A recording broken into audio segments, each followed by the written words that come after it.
Boa noite, irmãs e irmãos. Quero cumprimentá-los na graça, na paz, assim como também nas misericórdias do nosso Senhor e Salvador Jesus.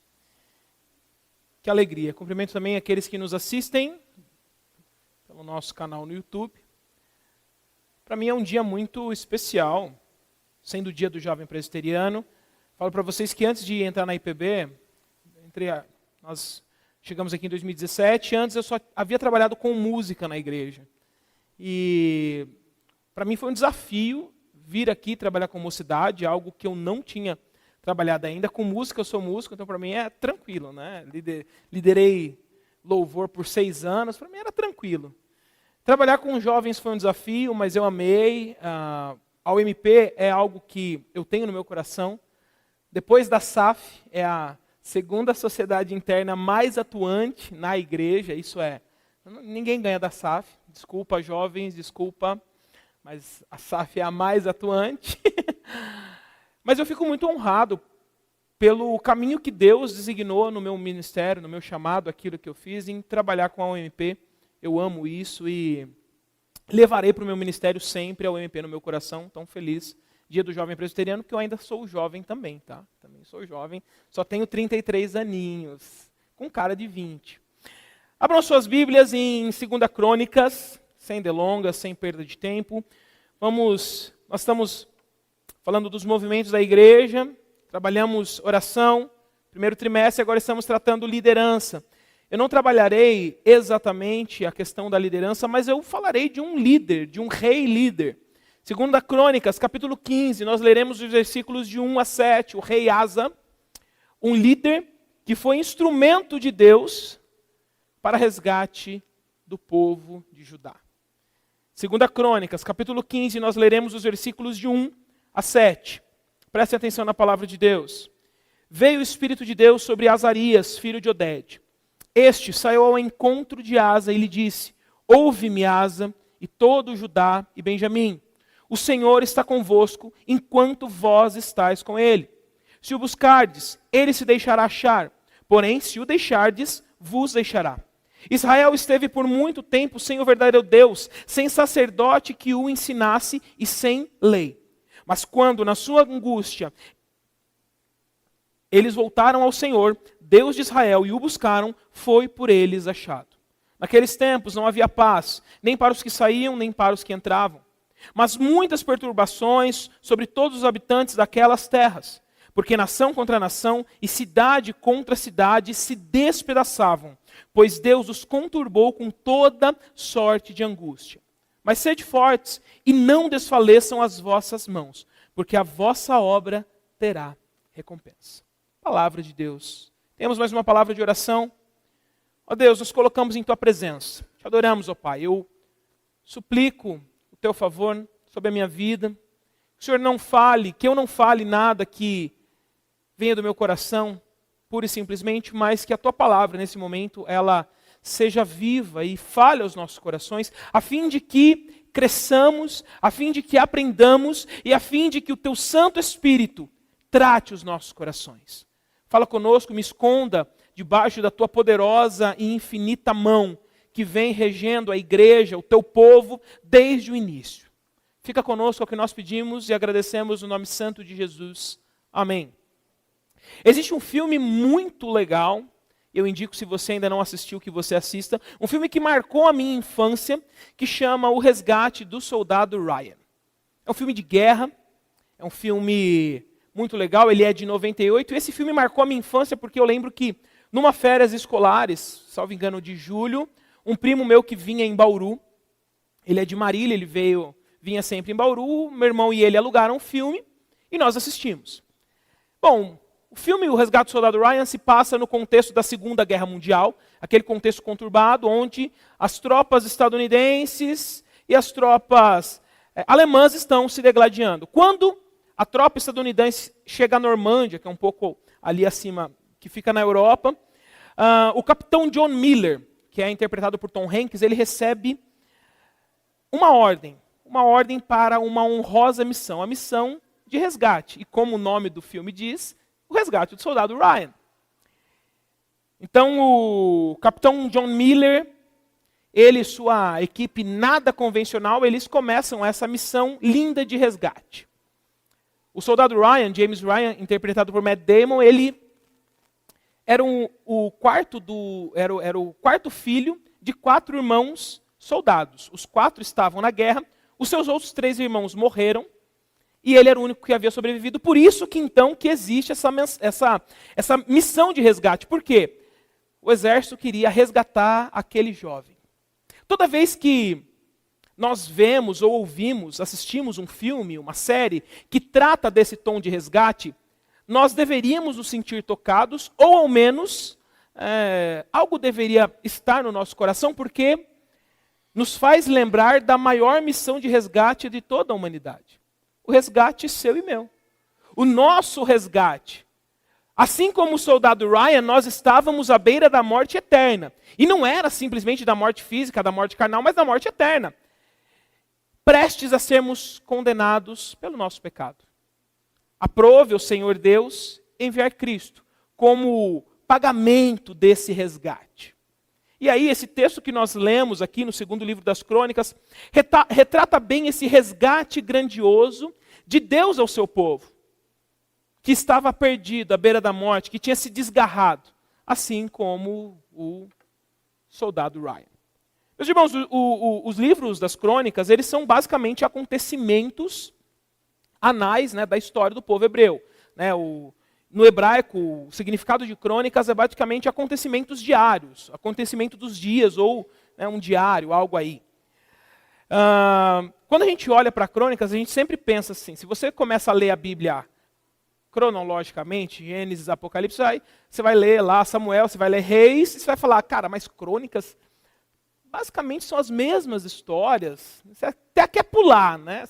Você fica tentado a pular e falar, não vou ler.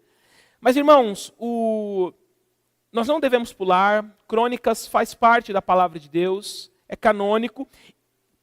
E aí por quê? O que Crônicas tem de especial? Crônicas é escrito num período diferente de Reis e Samuel. Por quê?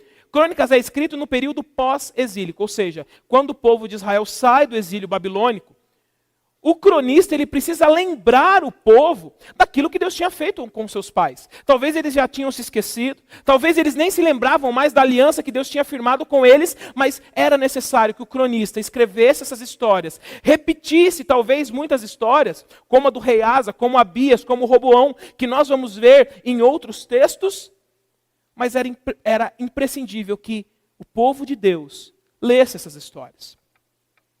Bom, os livros das crônicas demonstram cristalinamente o Deus que cumpre a sua aliança, por um lado, e por outro lado, um povo que não cumpre, que aliás descumpre, que não faz nada reto. Né? A gente vê aquela coisa, um rei fez o que era reto perante o Senhor, um rei fez o que era mal. Reis fez o que era bom e fica assim, né? Fica nessa montanha russa, assim como as nossas vidas. Né? A gente não vai falar só dos hebreus, mas vamos falar da gente. Primeira Crônicas vai trazer um panorama, então, do reinado ali da genealogia, o reinado de Davi. Segunda Crônicas, Salomão e a cisão. Lembre-se, Israel tinham as 12 tribos, os 12 filhos de Jacó, eram unidos. Há uma cisão, Jeroboão e Roboão. Roboão fica no reino do sul, ou reino de Judá, com as tribos de Judá e Benjamim. E Jeroboão fica ao reino do norte, chamado também de Israel, com as outras 10 tribos. E aí, numa leitura não muito atenta, a gente vai olhar para Crônicas e falar mais uma história, né? Mais algo contando. Ou até a gente vai achar que Crônicas está querendo falar sobre o povo de Deus, sobre o rei, mas não.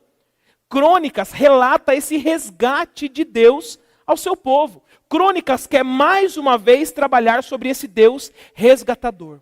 Esse Deus que olha um povo desgarrado, esse Deus que olha um povo que, apesar de ter ouvido, de ter visto, de ter vivido a sua provisão, a sua providência, se desgarra e vira as costas para ele. A gente está tratando então do reino do sul, Judá e Benjamim. Estamos tratando Roboão. Roboão faz o que é mal perante o Senhor, vem seu filho Abias. Abias tem ali os seus pontos positivos, a Bíblia fala que que fez o que era bom perante o Senhor, mas ele fraqueja em alguns pontos, mantendo os postes ídolos, mantendo a visão cultica ali pagã, né? Existiam muitas divindades dos postes ídolos ali daquela região cananeia, e aí Abias mantém isso, mas aí chegamos no rei Asa, esse líder, rei Asa. Ele começa uma reforma religiosa lá. Tanto que o capítulo 15, se você ler aí, o título que a Almeida Revista Atualizada deu, são as reformas religiosas de Asa. Então, ele vai lá, remove os lugares altos, remove os postes ídolos, faz tudo isso, trazendo o povo, sendo um instrumento de resgate do povo que estava perdido, do povo que estava morto. No capítulo anterior, se você voltar um pouquinho, começa o reinado de Asa. No versículo 5, acontece uma guerra. O rei etíope Zerá vai com 1 milhão de homens, a palavra diz que 1 milhão de homens e 300 carros. Vão até lutar contra o povo de Judá. O povo de Judá só tem 580 mil, cerca de metade. O rei Asa olha para o Senhor assim, talvez ele tenha lembrado daquele discurso, daquela profissão de fé flamejante do seu pai Abias, durante a guerra contra Jeroboão, e faz um discurso, e fala: Senhor, nos socorre. No meio da angústia, Asa pede o socorro a Deus, e Deus age. Meus irmãos, os homens ali de Asa, o exército de Asa não pegou nas armas, mas Deus resgatou o povo. Deus fez o milagre. E aí quando Asa volta então para Judá, o profeta Azarias lhe traz uma palavra, não só para ele, mas para todo o povo. Depois dessa vitória milagrosa, o profeta Azarias, ele confirma esse resgate de Deus ao povo de Judá. O retorno do povo de Judá ao Deus da aliança. O retorno do povo de Judá a essa aliança, a esse Deus misericordioso e esse Deus resgatador. Embasado nisso, eu quero trazer aqui a seguinte afirmação teológica. As ações extraordinárias de Deus em resgate de um povo que sofre, ou de um povo sofredor. Nesse texto nós veremos 3, então, ações extraordinárias de resgate de um Deus para um povo que sofre. A primeira está ali nos versículos 1 e 2. Veio o Espírito de Deus sobre Azarias, filho de Oded, esse saiu ao encontro de Asa e lhe disse: Ouve-me, Asa, e todo Judá e Benjamim. O Senhor está convosco, enquanto vós estáis com ele. Se o buscardes, ele se deixará achar. Porém, se o deixardes, vos deixará. Primeira ação, então, é que Deus se revela. O rei Asa, tocado pelo próprio Deus, ele começa a fazer reformas, ele leva o povo a se voltar ao Senhor, ele clama a Deus num momento decisivo, e o Deus resgatador se revela. E é engraçado que Deus, engraçado e lindo, né? Porque Deus não se revela somente ao rei, mas Deus se revela a todo o povo. As palavras do profeta Azarias são claras nesse sentido. Ei, ouve, ó rei Asa, ouve toda Judá e Benjamim. Vamos para o texto. Nos versículos 1 e 2, então, Deus usa uma profecia para chamar a atenção, não só do rei Asa, mas de todo o povo, de toda Judá, toda Benjamim, afirmando que Deus estaria com eles, enquanto, há uma condicional, enquanto eles estivessem buscando o Senhor. Agora, se eles deixassem o Senhor, ele se deixaria. O Deus resgatador, o Deus que efetua um resgate maravilhoso, é o Deus que se revela ao povo. Deus, ele se revela ao povo de Judá para salvar. O povo estava desgarrado, adorando outros deuses, fazendo cultos, fazendo as suas expiações a outros deuses, esquecendo daquilo que o Senhor tinha instruído o povo. Judá havia esquecido, então Deus se revela. Numa ação miraculosa, numa ação maravilhosa, Deus se revela. E aí o profeta, então ele demonstra que se nós buscarmos o Senhor, ele vai se revelar. Ele está lá para a gente. Nós precisamos lembrar que essa ação de buscar a Deus, ela é monérgica, né? Uma ação de Deus em nós. Nós por nós mesmos, pela nossa natureza pecaminosa, vamos lá lembrar, depois da queda, o nosso coração ele é inclinado para o mal. Nós somos inclinados a pecar. Porém, Deus, numa ação maravilhosa e graciosa, ele nos resgata. Ele nos chama de volta. Deus, ele vem até nós, ainda que estejamos na nossa natureza pecaminosa, ainda que o nosso coração esteja cheio de ídolos. Deus, ele se revela. E essa revelação não nos deixa normais, nós não conseguimos ficar da mesma forma. Há uma ação extraordinária de Deus em resgate do seu povo. Assim como Deus fez lá atrás e fez com as nossas vidas. Deus, ele se revela ao povo, ele fala através do profeta: ei, eu sou o Senhor teu Deus. Se vocês quiserem, eu estou aqui. Eu estou disposto a me revelar, eu estou disposto a me apresentar e nós começarmos aí um relacionamento. Deus se revela para o resgate dos seus e nós, muitas vezes, eu e você, nós fazemos igual o povo de Judá, né? Nós criamos ídolos. Atribuem a frase a Calvino, né, que o coração do homem é uma fábrica de ídolos. E realmente, irmãos, nós vivemos como povo. É que nós não criamos uma imagem, uma estátua, e nós adoramos como era antigamente, mas as estátuas estão nos nossos corações, né? As estátuas, sua família, seu status, sua profissão, seu carro, seu dinheiro, a sua esposa. Nós criamos ídolos e nos esquecemos de Deus. Um Deus tão santo, um Deus que é tão misericordioso, é tão perfeito. Nele não há imperfeição nenhuma. Esse Deus, ele olha para nós, ainda que estejamos maculados pelo pecado, ainda que a imagem de Deus, ela foi maculada pelo pecado, ele se revela a nós. Veja que coisa linda, que ação maravilhosa, extraordinária de Deus para conosco. E quando há a revelação aqui ao povo, se você continuar lendo até o final, você vai ver que há uma transformação. Quando Deus se revela ao seu povo, nessa ação extraordinária de resgatar a ele, há uma transformação. Nada fica como está. Deus transforma. Deus muda a visão do povo. O povo que não adorava ele começa a adorar. O povo que havia se esquecido da lei, que não estava ensinando e vivendo aquela tradição da oralidade em passar aos seus descendentes a lei, o povo volta. Há uma transformação e assim aconteceu comigo e contigo, não é? Quando Deus te amou a sua vida, quando Deus te resgatou, quem era você e quem é você hoje? Deus, quando ele se revelou a nós, houve uma transformação. E aí essa transformação ou é para condenação ou é para salvação. Deus, ele nos se revela a nós, a fim de que sejamos salvos. E é possível, meus irmãos, estar diante de um Deus tão grande, olhar a natureza, ver essa revelação de Deus na natureza, no mundo, daquilo que nós vemos por aí e não, sentir, não olhar e glorificar a Ele. E aí qual é a maior revelação de Deus? Cristo. Cristo é a exata expressão do ser de Deus. Cristo é a maior revelação e nós temos aqui para nós. Os atos de Cristo demonstram verdadeiramente a missão de resgate de Deus. O cumprimento dessa missão linda. Não como a missão do Sargento Miller. Não como, muitas vezes, aquilo que nós buscamos, mas algo verdadeiro, algo fiel. Não como a nossa vida, ao tentar cumprir a lei, a gente falha miseravelmente. Mas Cristo é o cumprimento da lei. Vejam, Jesus é a revelação de Deus para nós. Nós temos a maior revelação, que é Cristo. E o que importa? Importa a gente buscá-lo. A palavra é evidente. Se o buscardes, ele vos deixará achar.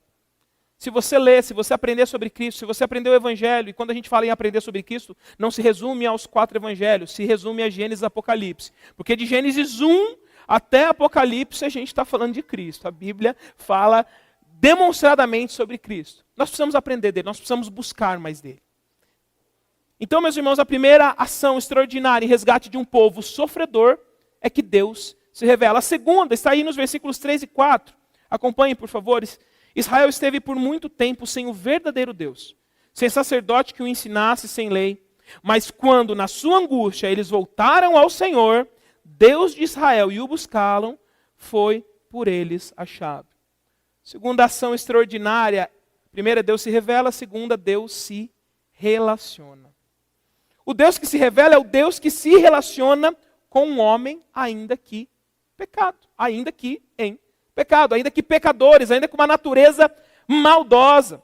Vamos olhar para o texto, nos versículos 3 e 4, então a gente vê o profeta afirmando, o povo de Israel, o povo de Judá estava desgarrado do Senhor.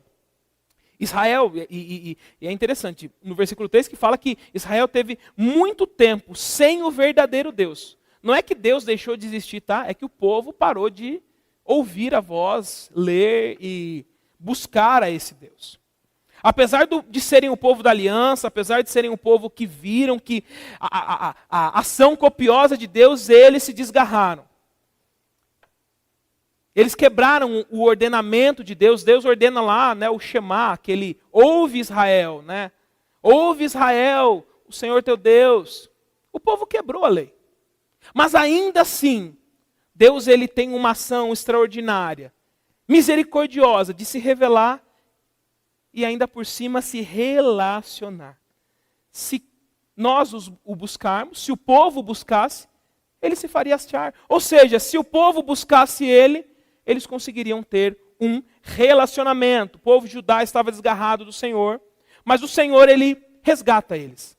E além de resgatar, além de transformar o coração, como nós falamos, de se revelar, de transformar, ele estabelece um relacionamento. O nosso Deus é um Deus relacional, entenda. Deus é um Deus relacional. Deus ele é completo em si, mas ainda assim, ele cria o homem e não deixa o homem só. Né? Deus não é aquele cara que dá corda no relógio e deixa o relógio andar. Não, Deus é o Criador que se relaciona com a sua criatura. Porque nós temos a imagem e semelhança dele em nós. Como eu já falei, está manchada pelo pecado, mas ele tem prazer em se relacionar conosco. E por mais que nós não mereçamos, Deus se relaciona conosco. Mas aí, nós precisamos entender que é um relacionamento de mão dupla, né? É uma via de mão dupla. Não dá para a gente se relacionar com Deus, só eu. Ou, aliás, só Deus. O relacionamento de Judá estava muitas vezes assim, né? Só Deus que se relacionava. Só Deus que estava abençoando, cuidando e guiando Israel, guiando Judá, mas Judá não buscava o Senhor. Após o Senhor se revelar ao rei Asa, ele reata um relacionamento. Aliás, o povo reata um relacionamento com o Criador. Eles voltam a ouvir. Se você ver mais para o final aqui desse texto, dessa perícope, você vai ver que eles começam a ler, eles começam a buscar a Deus, buscar o conhecimento. E nós somos assim, meus irmãos. Nós não somos diferente do povo de Judá. Deus ele se revelou a nós e agora ele também busca, ele espera de nós um relacionamento. Nós precisamos, como eu falei, tirar os ídolos do nosso coração. Nós precisamos tirar a nossa carnalidade. E nós precisamos ter um relacionamento com Deus. Nós precisamos estreitar o nosso relacionamento com Deus para que nós venhamos pecar menos. Para que nós venhamos nos tornar parecidos à imagem, à estatura de Cristo, que é o nosso modelo perfeito. E aí, meus irmãos, quanto mais nós vivemos, e aí como eu falei, é um relacionamento de mão dupla. Quanto mais nós vivemos em intimidade com Deus, mais nós teremos dele em nós. Quanto mais de Deus nós temos em nós, menos de nós mesmos, menos de pecado, menos de cobiça, menos de desamor, de ódio, de fofoca, de briga, menos. Quanto mais de Deus o povo de Judá tivesse com eles, mais perto do caminho certo eles estariam. Mas aí eu torno a falar sobre o relacionamento de mão dupla, porque, vamos ser sinceros, se você conversa comigo só de domingo, vamos lá, só de domingo a gente se vê e conversa, qual tipo de relacionamento você vai ter comigo? Qual tipo de relacionamento? E essa metáfora aqui não é sobre nós dois. É sobre nós e Deus. Se eu só oro de domingo, se eu só leio a Bíblia enquanto... E aí muitas vezes a gente nem ora, né? Porque aqui tiveram os irmãos que oraram. O Lucas, o Gui. Aí aqui eu nem oro, né? Eu acompanho a oração. Eu só falo amém, amém, amém. Se você conversa comigo uma vez por semana, como você vai conhecer de mim? Se você ouve sobre a minha história uma vez por semana, qual o nível de intimidade que nós vamos ter? O que você vai saber sobre mim? Meus irmãos, se nós estamos vivendo um evangelho, e aí eu digo para mim um evangelho pífio, ou uma vida de intimidade com Deus pífia, que não tem profundidade, nós estaremos fadados ao fracasso espiritual. Nós vamos cair, nós não vamos nos livrar daqueles pecados difíceis de tirar. Nós não vamos caminhar seguindo os passos de Cristo. Nós precisamos viver uma profundidade. Deus está chamando o povo a viver uma profundidade. Ora, povo de Judá, por muito tempo vocês ficaram sem um Deus. Vocês não se lembravam de mim, mas a partir desse momento, Se vocês me buscarem, eu vou ter um relacionamento com vocês. Mas lembrem-se da condicional.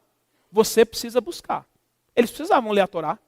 Eles precisavam ler e se lembrar daquilo que Deus tinha feito com os seus ancestrais. Nós precisamos nos lembrar daquilo que Cristo fez por nós. Nós precisamos orar, nós precisamos ler, nós precisamos ter uma vida devocional. E aí, qual o maior exemplo para a gente de relacionamento com Deus? Cristo. Tudo vai desembocar, tudo vai desaguar em Cristo. Cristo é o maior exemplo. Porque Cristo era subordinado ao Senhor, Cristo era obediente, Cristo orava, Cristo jejuava, Cristo tinha uma vida devocional, uma vida piedosa, uma vida de compaixão. Cristo é o nosso crivo, gente. Não aceite um modelo menor do que o modelo de Cristo. E aí, nós não precisamos mais fazer sacrifícios animais, fazer sacrifícios aí.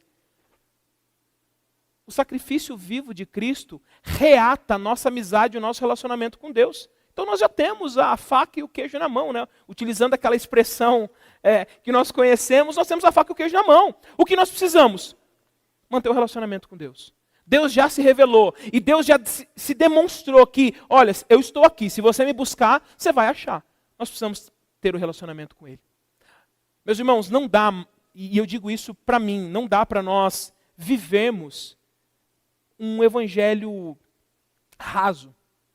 A gente precisa aprofundar. E eu falo isso a começar em mim. A gente não pode mais viver um evangelho raso, um relacionamento com Deus raso. Nós precisamos ir para a profundidade.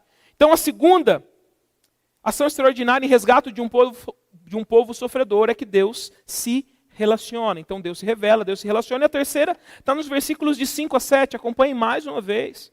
Naqueles tempos não havia paz, nem para os que saíam, nem para os que entravam.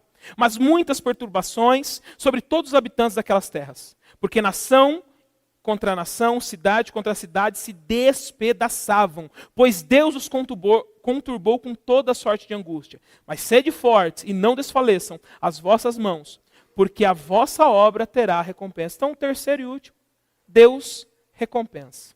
Terceira e última ação extraordinária, meus irmãos, Deus recompensa. O Deus que se revela, o Deus que nos chama a um relacionamento é um Deus que olha para nós, mesmo não merecendo, e nos recompensa. Olha que coisa linda, nós não merecíamos, mas Ele nos recompensa.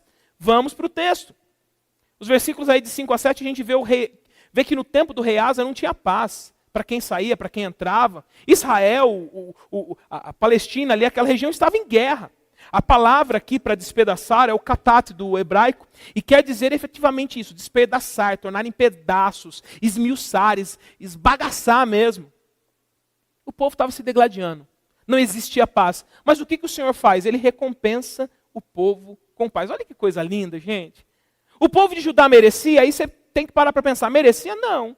Até uns versículos atrás o povo estava contra seu Deus, estava, aliás, com as costas viradas para o seu Deus. Mas Deus é misericordioso. Esse Deus resgatador, esse Deus que resgata o seu povo, é o Deus que nos recompensa ainda que não mereçamos. E aí a gente precisa olhar e entender que a recompensa não é porque eu sou mais bonitinho, porque nós somos presbiterianos, ou porque eu canto, eu toco, eu sou diácono, eu tenho algum cargo na igreja. Não, a recompensa é tão somente por graça. Porque Deus olhou um dia, viu que nós éramos incapazes e falou, eu preciso recompensá-los, porque eles por eles mesmos não conseguirão. A recompensa ela não é meritória, pelo contrário. O que o povo, o mérito do povo era a condenação, assim como o nosso mérito. Quando nascemos em pecado, por conta da nossa descendência de Adão, nosso único merecimento é a condenação eterna. Mas olha que coisa linda, Deus recompensa. O povo de Judá estava desgarrado, porém o Senhor recompensa eles com paz. Após a revelação, após iniciar um relacionamento, Deus traz algo lindo. Mas, além de recompensá-lo, Deus novamente traz uma condicional aqui. Não sei se é bem uma condicional, mas Ele diz, sede fortes, não vos desfaleçam as vossas mãos. O que isso quer dizer? Era necessário que o rei não desfalecesse, ou seja, que o rei não voltasse, não somente o rei, mas o povo de Judá, não voltasse às suas adorações pagãs, não voltasse a esquecer-se do seu Deus e virar as costas e adorar outros deuses. O cronista, ele está querendo... É por isso que os livros das crônicas são importantes, porque o cronista está falando com o povo pós-exílico. Aquele povo que sai do exílio da Babilônia não é o mesmo que viu as 10 pragas no Egito, é outro povo, são outras gerações. E o cronista ele precisa lembrá-los daquilo que Deus fez na vida deles. Por quê? Não bastava simplesmente eles voltarem para a terra deles, mas era necessário que eles continuassem firmes, que o caminho deles mantivesse em retidão. E é isso que acontece conosco. A recompensa que o Senhor nos traz, ela deve nos guiar a um caminho de retidão. Veja, não é o contrário, não é que eu ando em retidão e aí eu ganho a salvação, eu ganho a recompensa. Não.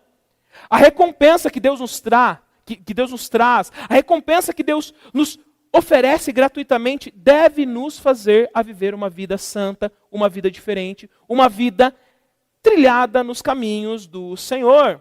Deus ele recompensa um povo infiel, a fim de que esse povo olhasse para ele e falasse assim, não, os nossos pais receberam a lei, nós precisamos andar assim. É assim que acontece conosco, não é, meus irmãos? Deus se revelou a nós, Deus criou um relacionamento, Deus nos deu uma recompensa que não era meritória a nós não merecíamos essa recompensa, e nós precisamos não desfalecer a nossa mão. Nós precisamos viver essa recompensa, viver a fim de que o nome do Senhor seja glorificado. A gente não pode novamente voltar aos nossos rudimentos antigos. Nós não podemos deixar que os ídolos dos nossos corações, eles falem mais alto do que o Senhor. A recompensa ela nos traz realmente também uma mudança de vida. Nós somos diferentes. Nós não somos mais os mesmos. E aqui não é aquela teologia da retribuição, ou seja, se eu cumprir a lei, eu ganho a salvação. Não. A lei, a minha vida com Deus, ela é expressão da recompensa que eu já ganhei de forma imerecida. O pecado, ele nos faz viver em guerra com Deus. E o único merecimento é a nossa condenação. Todavia, e aí existe uma má notícia, porque evangelho quer dizer boas novas, né? Uma boa notícia. A má notícia é que nós não conseguimos. Nosso único caminho por nós mesmos, seria a condenação eterna. Mas existe a boa notícia, a boa nova, o evangelho, que diz que em Cristo nós temos a salvação. A boa nova, a boa notícia, a recompensa viva é Cristo. Cristo, o Cordeiro de Deus, morreu pelos meus e pelos seus pecados. Cristo é a dádiva gratuita de Deus, que foi paga pelo nosso resgate. O nosso resgate era um preço de sangue. Aprove o Senhor pagar em seu Filho, moê-lo, como diz lá em Isaías 53, a fim de que hoje nós tivéssemos essa recompensa. Mas lembrem-se, o profeta está encorajando aqui o rei, não desfaleça a vossa mão. Não volte aos rudimentos antigos. Não volte a fazer as mesmas coisas que você fazia antes. Mas veja, esse Deus que se revelou, esse Deus que se relaciona, ande na linha. Viva a vida que o Senhor tem para você. Nós recebemos a recompensa, nós como cristãos do século 21, nós recebemos a recompensa de salvação por Cristo. O que nós precisamos fazer? Viver o que Cristo tem para nós. Seguir os seus passos, seguir o caminho da cruz, seguir aquilo que Ele nos diz, seguir em direção à cruz. Não porque nós queremos a recompensa, não, mas porque nós já ganhamos. Imerecidamente nós já tivemos uma recompensa e isso nos faz viver em santidade. A terceira e última ação extraordinária em resgate de um povo sofredor é que Deus recompensa. No fim da missão de resgate do filme, o filme acaba com um final feliz, né? O soldado Ryan, para quem não assistiu, vou dar um spoiler para vocês. O soldado Ryan é resgatado. Porém, toda a equipe de John Miller, do capitão que foi resgatar, é morta. Eles conseguem resgatar e Ryan volta para casa. E assim como Ryan, eu e você, nós estávamos, e existem muitas pessoas que hoje ainda, lá na sua família, no seu trabalho, na minha família, tem muitas pessoas que estão à beira da morte, como o soldado Ryan. E aqui eu não estou falando da morte na guerra, mas da morte espiritual. Estão à beira do abismo. Porém, Deus age. Deus é um Deus misericordioso, é um Deus resgatador, que age a fim de resgatar o seu povo. É por isso que o evangelho precisa ser pregado, porque da mesma forma que Deus resgatou a mim e a você, Deus pode resgatar as pessoas aí fora. Deus, por intermédio de Cristo, Ele trava uma batalha com o pecado e vence. Cristo venceu a morte. Cristo venceu o pecado. Cristo cumpriu a lei. Cristo venceu. Mas não venceu como o sargento Miller, que morreu no filme e as traças correram. Cristo é a verdadeira vitória. Esse é o verdadeiro resgate. Essa é a verdadeira vitória sobre a morte. Cristo. O Deus resgatador age a fim de que o seu povo seja salvo. A fim de que o seu povo volte e retorne aos caminhos, se relacione e viva em santidade. Então as ações extraordinárias de Deus em resgate de um povo sofredor são: primeiro, Deus se revela, Deus Ele mostra. A primeira coisa é Deus se mostrar quem é. Deus chega até nós e se revela a nós. Abre os nossos olhos espirituais a fim de que vejamos a glória e a grandeza deles. Depois de se revelar, Deus se relaciona. Deus nos chama para um relacionamento de intimidade. Ele fala: olha, eu estou aqui, se você me buscar, a gente vai ter um relacionamento. E guardem isso. Deus, Ele tem prazer em se relacionar com o ser humano. E por último, a terceira ação extraordinária de Deus em resgate de um povo sofredor é que Deus recompensa. Nós não merecíamos. Na verdade, o que nós merecíamos era a condenação eterna. Porém, Deus, Ele nos recompensa com a salvação em Cristo.